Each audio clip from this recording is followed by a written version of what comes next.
Les prototypes, c'est 2000 m² de présentation d'espace, donc c'est très grand.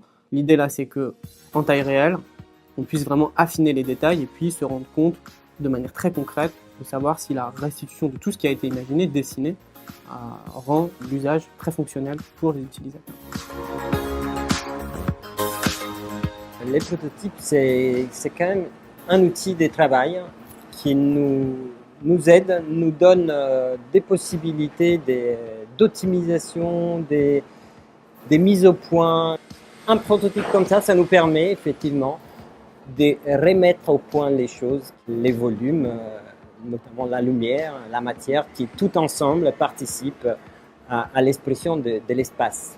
On a toujours essayé de se projeter dans une situation réelle pour comprendre quel type de lumière on pourrait avoir en direct dans une salle de ce type-là.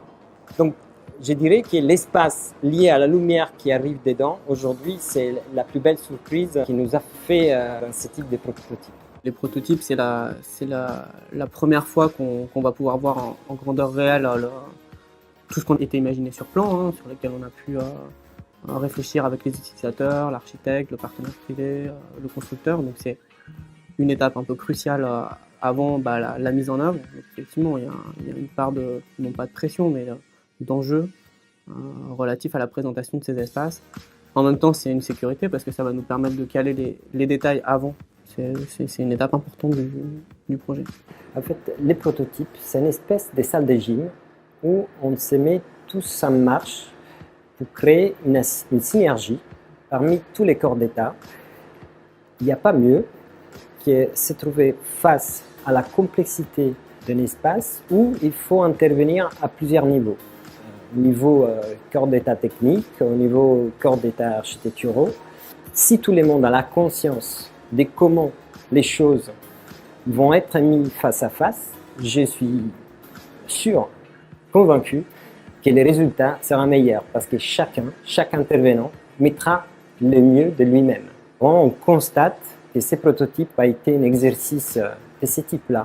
Ça veut dire mettre tous ensemble. Le but, c'est de pouvoir présenter des espaces en grandeur nature, qui sont représentatifs du futur palais de justice, des espaces très caractéristiques pour tout un ensemble de personnes, un morceau de la salle des pas perdus, des salles d'audience civiles, pénales, des salles d'audience de cabinet, des bureaux de magistrats, des bureaux de greffiers, des cabinets de juges d'instruction, tout espace de travail en fait sur lequel on va pouvoir échanger avec les utilisateurs, avec l'architecte, pour voir comment l'espace en grandeur nature rend dans le futur palais.